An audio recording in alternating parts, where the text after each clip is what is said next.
Hey there. Well, today, trying to take care of my little trees, and what I'm doing is we're looking this over.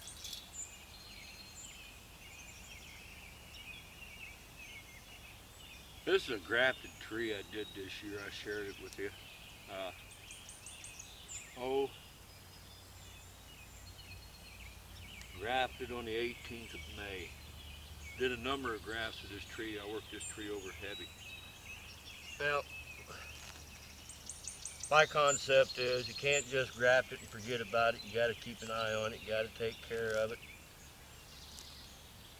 The mulch from last year has gotten a little bit used up, and I'm going to put some mulch around here and see how she'll look. Make sure she's taken care of. Want to get all the weeds I can away from this pawpaw.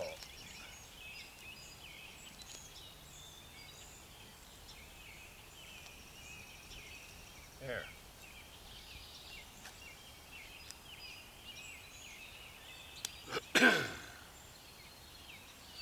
Put a barrier in there, that landscaping material.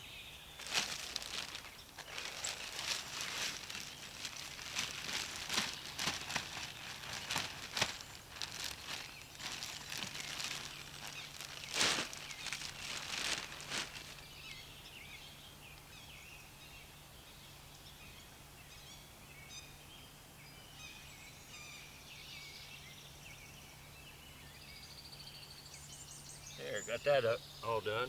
Yeah,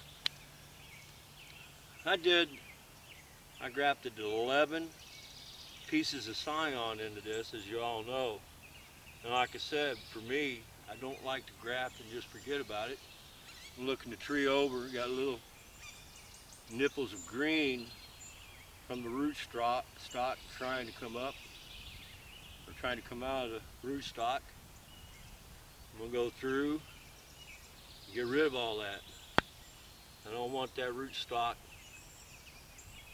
to grow buds.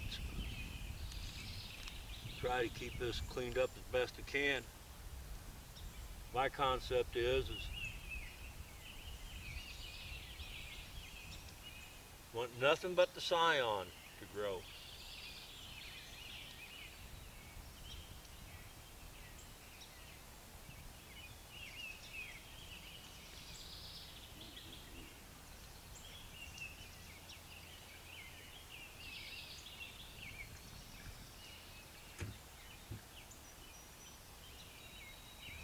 Just giving her a look over, make sure I ain't got no more green trying to come out.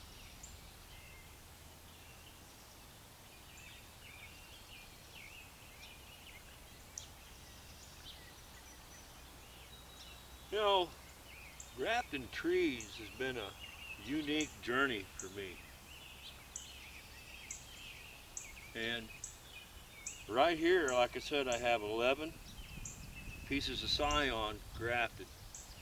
And I've got 1, 2, 3, 4, 5, 6, 7, 8, 9, 10, 11, 12, 13, 14, 15, 16, 17, 18, 19, 20.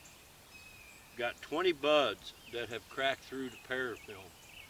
Now we just got to keep our fingers crossed and hope they continue to grow. I tell you what, with all these, when they get to growing, man, that tree's going to be bushed out. That's going to be a pretty little tree. I'm very, very excited about how this project here turned out. I've got a number of tongue and whip. Let's see, 1, 2, 3, 4, 5, 6. There's 6 tongue and whip in there. And I've got 1, 2, 3, 4. 4 cleft grafts in there. and one inlay at the very top. And that bud itself is starting to crack. Keep my fingers crossed and hope it continues to come out, and I hope all these come out. I'm excited. Anyways, just something that I wanted to share. You can't just put these in grafting, for me that is.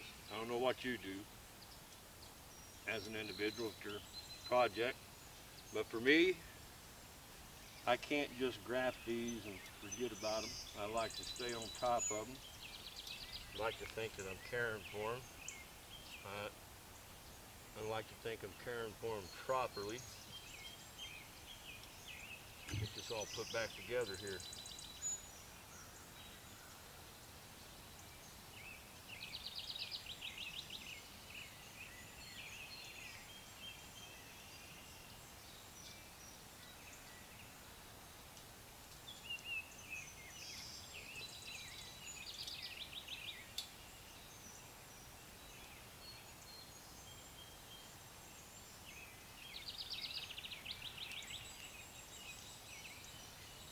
Yeah, come on now.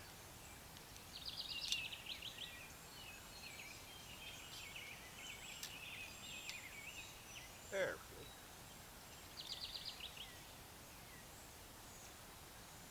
I got the fence around it to keep the deer from walking by and browsing on it until it gets established and protected. I went through there, took all the green off. Don't see any more green. This was a seedling that I had purchased from a Amish tree farmer. He's way up in his 90s when I bought it. I imagine he's probably passed on by now, I don't know. But one thing I noticed, I haven't had any root suckers come up out of that. It was just a seedling, unknown variety. Came from his pawpaws, and he's got some good pawpaws. But I wanted to convert it into something that I knew what it was. And this one right here, last year I'd shared that I was planning on converting it over to a overlease. But when I got my scion, the scion I had that fitted just right for all these branches right here was called Rigel. Come from Red Fern Farms. I talked with the gentleman, and like I've shared before, it's supposed to be a cross between a Susquehanna and a Shenandoah. But I'd say give us 2 years. Not next year, but the year after, it'll probably be ready to fruit. This tree had flowers in it, so it broke puberty. So we'll see what happens with all this. Man, I'm excited. Anyways, my name's Jim. If you like what you see, subscribe. Don't forget to click on that bell for notifications. Well, the bell ain't there no more. The save button. I think it does the same thing, I'm not for sure. Any comments or questions that you have, I welcome. Y'all have a God bless day.